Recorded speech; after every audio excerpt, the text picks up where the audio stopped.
Hi everybody, it's Honest John again. Now, after the 2016 elections, President Obama, in addition to imposing sanctions on Russia for meddling with our elections, expelled 35 Russian diplomats and closed 2 compounds that the Russians had been using. Everyone expected the Russians to retaliate immediately, but they didn't. And that was one of the first clues about Donald Trump's relationship with Russia. And Donald Trump was going to relax Obama's sanctions and give those compounds back to the Russians. That's what Mike Flynn, Jeff Sessions, Jared Kushner, and Trump Jr. were talking to the Russians about in their meetings. But when those meetings became public knowledge, it became politically impossible to do that. Trump was still considering it, but somebody in the White House leaked that information, so Congress passed a law with a veto-proof majority that took all of that out of Trump's hands. So now Trump can't do anything about Russia without going to Congress first. And Trump is also a hardliner on Iran, which is Russia's most important ally in the Middle East.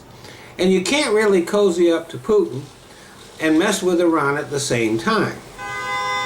Trump is not smart enough to really get that.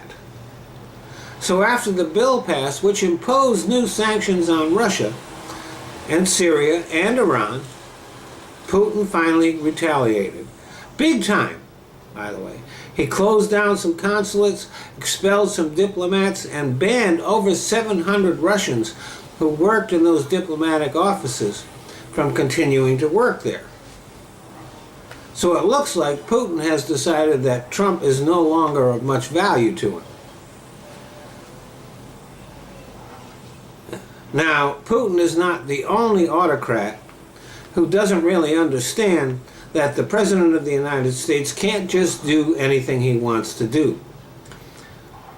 A lot of dictators just don't get the fact that we have co-equal branches of government, that our government answers to the people.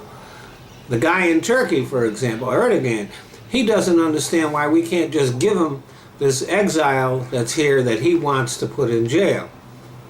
But we have laws to protect him, and he doesn't get that. And one of the autocrats that doesn't get that is Trump.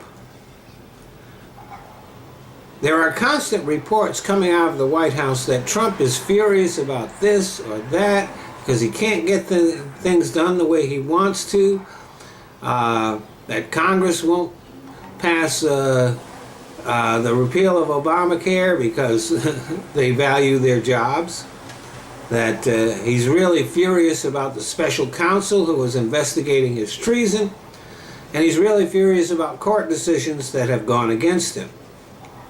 And his frenzied tweeting demonstrates just how unhappy he is.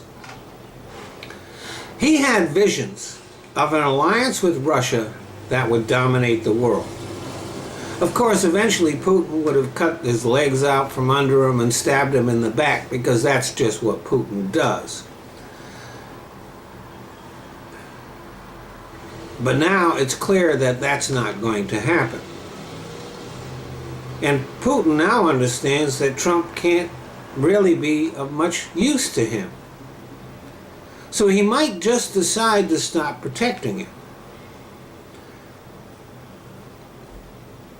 He might start by releasing the emails from the Republican National Committee, which the Russians hacked also, but didn't make public.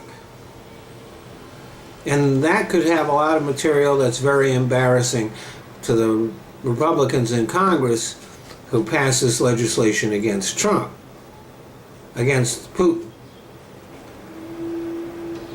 And then he might start releasing the stuff that he has on Trump, which would include shady financial deals, dealings with the Russian mafia, and of course, there is also the recording of Trump being pissed on by Russian prostitutes. which would explain why Trump's face is the same color as piss. Thanks for listening.